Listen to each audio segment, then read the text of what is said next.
Hello my friends, and welcome to another video. Today we're doing a vlog that I have been meaning to do for literally years.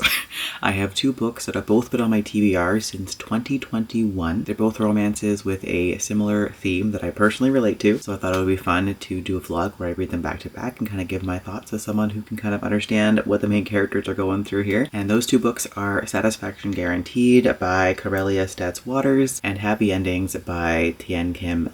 Both of these are contemporary romances where the main characters work at adult toy stores. And fun fact about me that I feel like I talk about pretty often, but if this is your first time hearing it, I actually spent 7 years of my life working at an adult toy store, 6 of those years being in management. And it's funny because I've been planning on doing this video for so long, like while I was working there. And of course, now that I no longer work there, that's when I'm finally getting around to filming this video.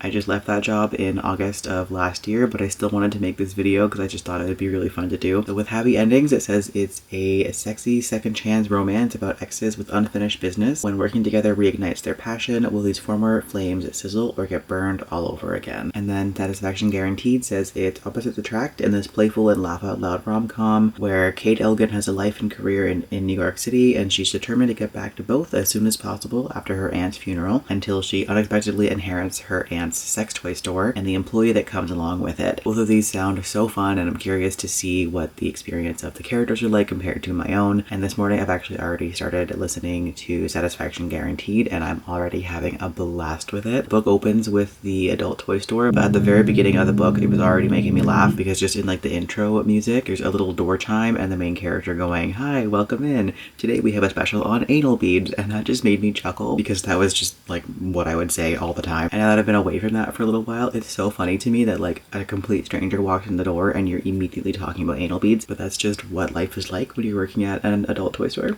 But yeah, I'm not very far into Satisfaction Guaranteed yet. I'm only on chapter 4, but I'm going to be listening to that one over the course of the next couple of days, and I'll let you know my thoughts. And I will of course also share some of my personal favorite stories from my years of working at a spicy toy store. So there will be plenty of that sprinkled into this video as well. So I hope you enjoy, and yeah, I'll check back in once I have some thoughts on Satisfaction Guaranteed.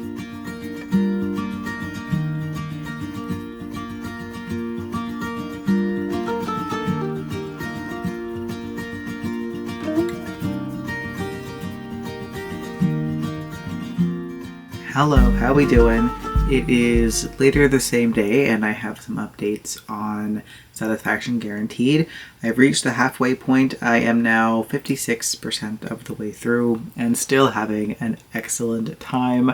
I'm having so much fun with this book. I'm loving the two main characters. They're both hilarious in very different ways. They're definitely opposites attract, which I am quite enjoying. That's usually a trope that I enjoy, and it's still the case in this book. I think their banter is fantastic, and they are just starting to flirt with each other here and there, and I'm really enjoying seeing how both of them are starting to trust each other a bit more and get more serious rather than just bickering and joking around all the time. That's been some lovely development, and I can't wait to see where things go. But I did write down some of my favorite quotes that I've read so far. This book is hilarious, and so many parts have made me think of my own experiences at the adult toy store. So some of my favorite quotes so far have been, "This looked like a thrift store had a three-way with a Hallmark store and a bag of sex toys," which made me laugh so hard. I was giggling up a storm because I can picture exactly the kind of store that this one is. The company that I worked for was very much like the one main character in this, who is very serious, very stoic, very business minded. She pitched the idea that she wanted to try and make this store look more like a Target, very corporate, capitalistic kind of thing. That was very much the vibe of where I worked. Whereas the other main character is extremely whimsical and fun. She gets stoned all the time. She's a hippie. Her sex toy store is full of toys, obviously, but also Christmas decorations and cookware and a whole bunch of completely random things. It's ridiculous, and I can totally picture that kind of store. I've seen those before. And then my next favorite quote was, "We could sell succulents if you'd like, but we'd have to be really careful to tell people not to put them in the anus. People make the mistake all the time." This made me laugh so hard as well because, yeah, I have been there so many times. I could not tell you the amount of things that I've had to tell people not to put up their butts. You'd think that you wouldn't have to explain that to people, but unfortunately, you do. telling people what is okay and what is definitely not okay to put up their butt was just a normal part of my day. And not just which things were okay, but also if they were planning on making a bad idea anyways, here's how to do it as safely as possible. So when they were joking about, selling succulents as well, I was just like, no. And then she said the line of, tell people not to put them places where they shouldn't go. That made me giggle so much because it is so true. Unfortunately, in that kind of environment, if you don't tell people not to do it, they're just going to do it anyways, and then either call the store or come back in after the fact and yell at us for misinforming them, even though you should maybe know not to put a succulent up your ass. But yeah, no, for sure, it was totally my fault that I didn't tell you not to do that. There was a scene in the book where they were role-playing how to sell sex toys. Because I was a manager for so long, I have hired and trained. I honestly couldn't even count how many people. It has been so many because we used to do training both for my own store as well as for the other store in my city. And it's just this like constant revolving door of people. So it was a lot of training. It was at least like once every couple of months. And we'd always hire 2 or 3 people at a time. So there was a lot of training going on pretty much all the time. And in this environment, there is a very specific kind of person that you have to be able to work in a store like this. You have to be very much like the one main character of the book, where there is a specific type of salesperson that you have to be, and the other main character, who is the very quiet, very stoic one, she is not that person. So the 2 main characters were kind of role-playing what it was like to be a customer. So the more friendly hippie main character, she was role-playing as the customer and trying to help the other person feel more comfortable talking about sex toys and just being able to say the words for anatomy out loud without blushing. And it was so awkward to listen to, and like, same. I hate doing roleplay personally, but I was a very, very good salesperson, and especially in that role, I'm someone who's very comfortable talking about anything to do with the human body. I don't think that it's weird, so I obviously had no problem working in that environment. But the amount of people who would get hired and then during training find out very quickly that they were not cut out for that job was astonishing.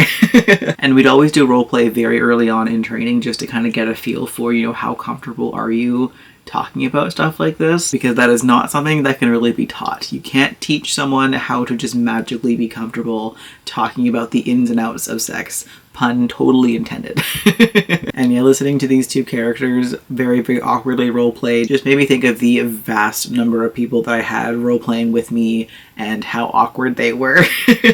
Anyways, I have 2 more favorite quotes. One of them was, "I'm going to give 1,000 people a picture of a clitoris, a very well-designed clitoris."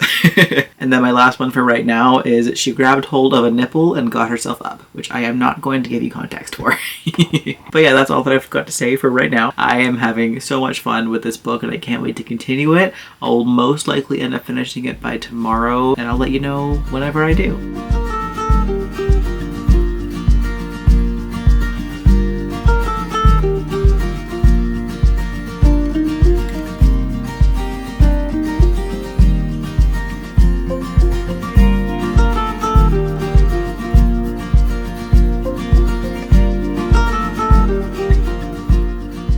Hello, how are ya?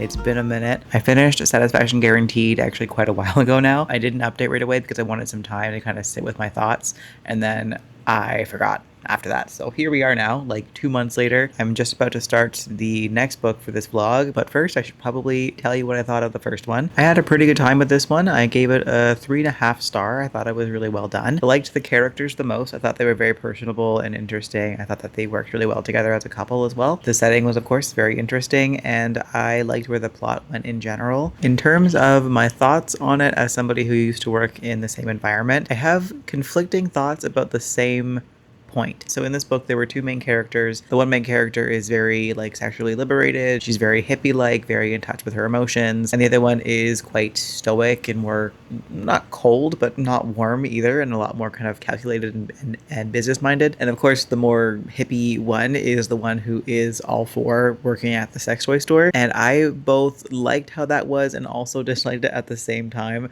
So the part that I disliked was her character kind of did play into stereotypes quite a bit. She was very much the kind of person that people expect to find when they think about people who work in these kinds of stores. And the other main character felt a little bit judgmental here and there of just about everything to do with the store in general, and she was kind of seen as the more intelligent one.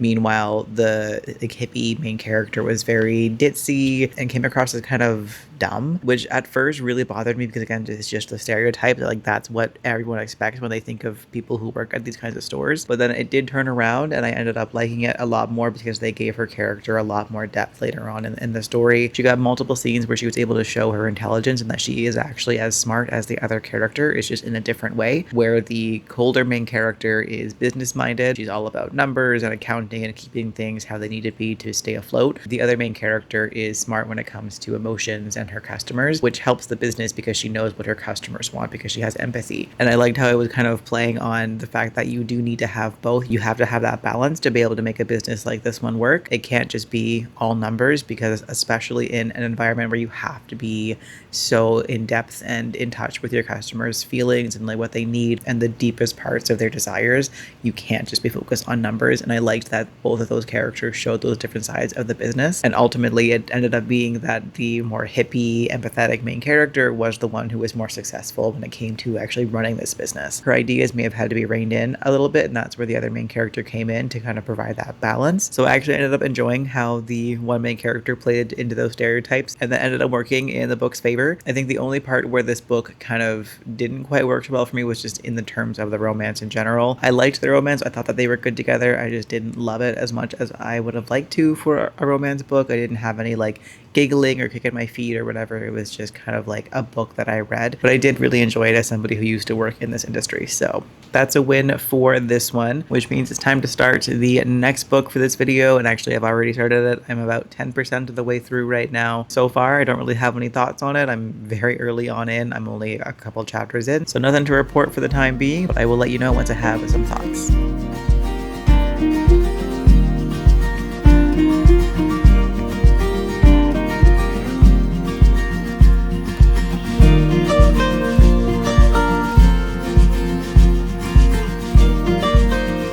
Hello, everybody. It's been a while. Honestly, not that bad. I finished this book like 2 weeks ago, so better than the last time, but the pattern continues of me being absolutely horrible at updating vlogs. This is just how I roll. But I did finish Happy Endings by Thien-Kim, and I have some thoughts on it. Most of them not overly positive, but it wasn't a bad time at least. This book as the theme for this vlog I quite enjoyed, but the romance itself I was not overly fond of. I just personally didn't really like the dynamic between the main character and the love interest. I didn't really feel their spark. I didn't love how their communication was. I'm generally not a fan of second chance romance unless it's been like at least a decade since they broke up the first time. Like absolute minimum 10 years. It has to be like the only reason why they broke up the first time is that they were in different places in their life when they were much younger and then they come together when they're older. Love that. I'm very here for that. I don't love, you know, we just broke up like a couple years ago or any earlier than that. I'm really not a fan of that because if you broke up, you broke up for a reason. And personally, I don't think that 2 or 3 years is enough time to really change that much. I think it's plenty of time to start changing, but it's not enough time to be so changed that you can get back together and not have those same problems. So personally, did not love the romance here.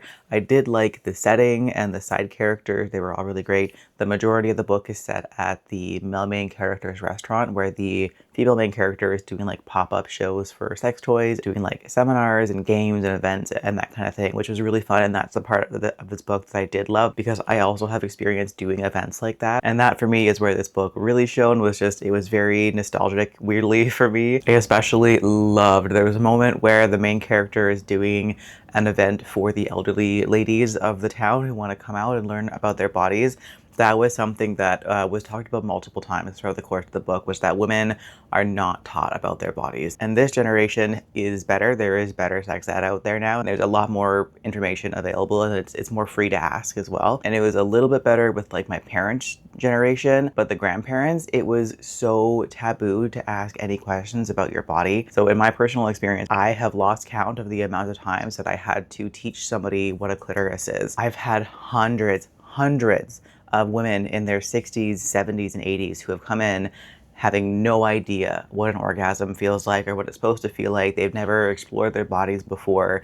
They don't know the terminology for their own body parts, and they come in wanting to learn because their entire lives it was not okay for them to ask these questions. And they come into these stores hoping to get some information because they have no idea how to use the internet. So they have to go way outside of their comfort zone and come in and ask questions and be open to learning new things. And it's such a privilege to get to teach people these things and help them take their very first steps into any kind of like sexual liberation for their own bodies. It was such a beautiful thing, and that was honestly my favorite part of the entire job. And I loved that this book talked about that so much. The elderly ladies weren't like a huge part of the plot, but they were a big part of the book and they were a frequent topic. I took a couple of notes where the main characters talked about that. I wrote down that there was a moment where the main character was saying how she was, like, when she first started in this industry, she was shocked by how little women knew about their bodies. And on top of it doing sales, she was also kind of a sexual educator, generally for elderly women who don't know anything about their own bodies. So I really, really enjoyed that part of it. And then the other note that I took was it was during one of the events that they had. One of the people who were attending the events admitted that she had never had an orgasm before, but she never brought it up to her partner because she was worried that her partner would feel emasculated by that or feel like he wasn't doing a good job. So she would just like